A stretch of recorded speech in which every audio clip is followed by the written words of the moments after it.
OMG, how I have missed you all. I am so excited that we have this technology, this video technology, that although this year I couldn't bring everybody together in one place, we can still all be together in one place virtually. And so we are going to start our series of Women in Leadership courses for 2018.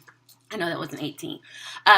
But we're going to start our women's leadership courses for 2018, and we're going to do them virtually this year. And then when we're back able to get together all in big one group, we can have our big love fest like we had before. So stay tuned for our first session. So as the title said, we're going to talk about emotional management. And I think this is so perfect for the time that we're going through right now, because we just got so much change going on, right? Like everything around us is just changing so constantly. And so if we are going to lead, then we need to make sure that we know how to first manage our emotions so that we can better lead the groups that we have been tasked and trusted to lead. So the first thing that I want to talk about is the attitude cycle. So whether you know this or not, whenever there is something new that comes into your life, whether you get a new opportunity, there is a promotion that's coming up, there is a change that happens, anytime you get something new in your life, like we have right now, there is this attitude cycle you go through. And you as a leader need to be able to first recognize when you're going through this cycle, because we all go through it. But then once you are able to recognize where you are in the cycle, then you have to be able to recognize where the people that you are leading are at in the cycle so that you know how to properly support those people. So let's talk about the attitude cycle. So the attitude cycle are 7, you could call them 8 stages that people go through constantly. Every time you take on a new task, every time you take on a new challenge, every time something changes, you go through this cycle. And so the first step of that cycle is excitement and enthusiasm. Think about when you first got promoted. The very first time you got promoted and that job was posted and you were super pumped and super excited about applying for that job, right? You get excited about it. You think of all the possibilities. You think about all the endless opportunities. You think about everything that you can do and everybody that you can impact when that new position comes up. And then the second stage of the cycle tends to kick in. I know it did for me.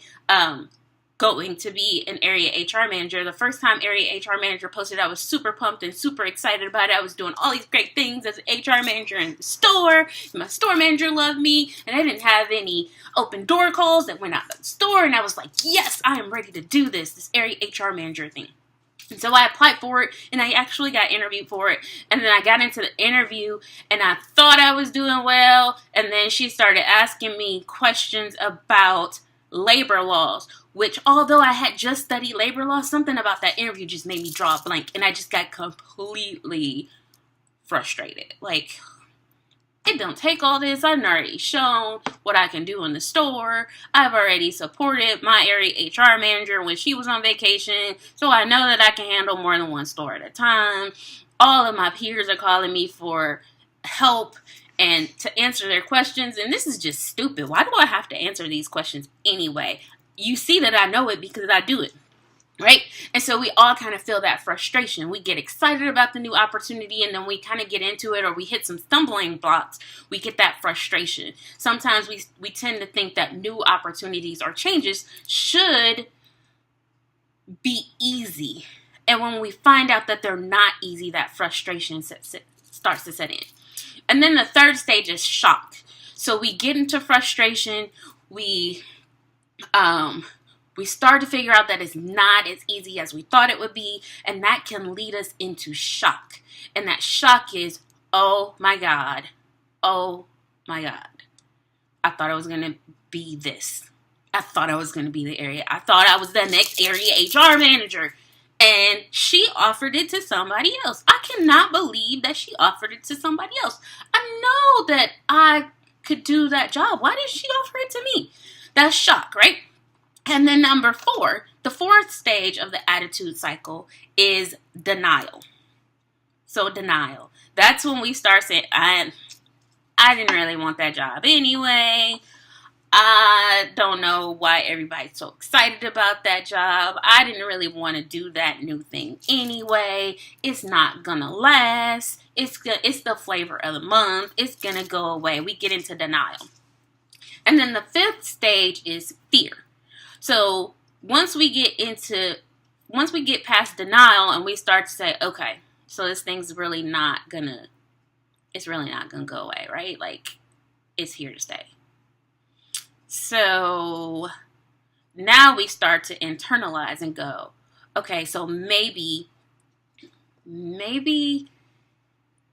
I can't do this. Maybe I made the wrong decision. Maybe I really don't want to be an area HR manager. Maybe I really don't want to be a manager at all. Maybe I don't want to lead people. I don't really know if I can really do this thing. And so that fear settles in.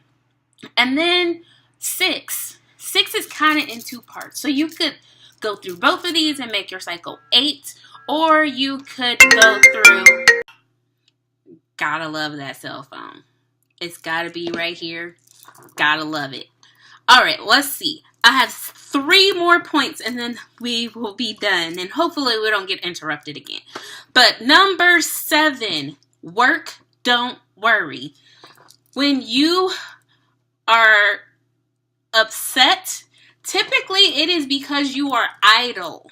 You are not putting your effort towards something. You are not working towards something, or you are not working hard enough towards something.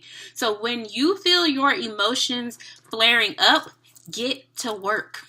There's always a project or a task to do. There's always somebody that needs encouragement or training or just to be loved on. There's always some planning or strategizing to do. There is always work to be done. And so when you start to feel like your emotions are taking over, that is when you need to go and get yourself involved in the project. And that does not mean that if you are a leader, that doesn't mean that, my emotions are all over the place, so I'm going to go out on the sales floor and I am going to tell my employees what to do. That is not the time for you to go give direction to your employees.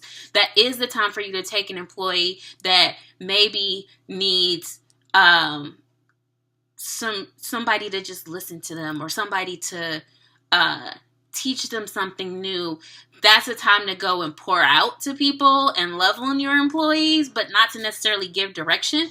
Or if you're really in a place where you just I can't say nothing to nobody, or it's going to come out wrong, then go get yourself involved in a project. If you are a leader, there is always something strategic for you to be done or to be planning. So go lock yourself in the office somewhere, sit down and look at your next 30, 60, 90 days and what needs to be done, and actually sit down and create a plan for that and get yourself involved in that work so you're not worrying about whatever has your emotions all over the place. Number 8 is fill your cup.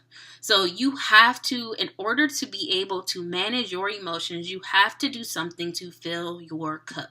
So whether that is going to get a manicure or getting your nails done or going to the movies by yourself, I like to take myself out to lunch by myself at least once a week, and I go sit down at a restaurant by myself, and I love food, and that fills my cup. Do something to fill your cup. Again, that could be an exercise class. That can be getting your nails done. It can be getting a massage. It could be treating yourself to lunch, where you just get to have a nice, quiet lunch all to yourself. Find something that you enjoy to fill your cup. Number 9 is set short-term goals and celebrate. So if you are in the process of trying to move up, get a higher position, instead of setting your goal with, I want to be a store manager, set your goal to applying for a certain number of jobs. So if you want to be a store manager and you're a service manager right now, or an assistant store manager right now, then set your goal to be, you know what, I'm an assistant store manager. I am going to apply for I'm going to apply for every opportunity at SMTP when it posts. And then when it posts and you apply for everyone, celebrate. Yes, I applied for 5 slots at SMTP. That's how many were posted. I applied to all 5 of them. I'm going to go buy Starbucks and celebrate my application. And celebrate that win. Doesn't matter if you get an interview or not. Celebrate that you set a goal to apply and you achieved your goal to apply. And celebrate that. Set some short-term goals and celebrate. And then number 10, remember that eagles fly alone. So there are times when we are moving up. There are times when we are being stretched. There are times when we are learning and growing, where we feel like we are just alone. Nobody understands us. It's okay. Remember, eagles fly alone. They don't fly in packs. They are the highest soaring, most majestic bird there is, and they fly by themselves. So it's okay for you to be out there by yourself.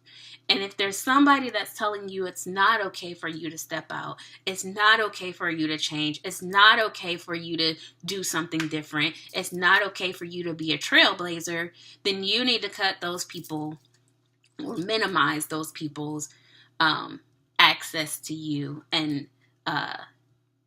the amount of influence they have on you. Minimize your time around negative thinkers. And so those are the 10 ways that you can manage your emotions.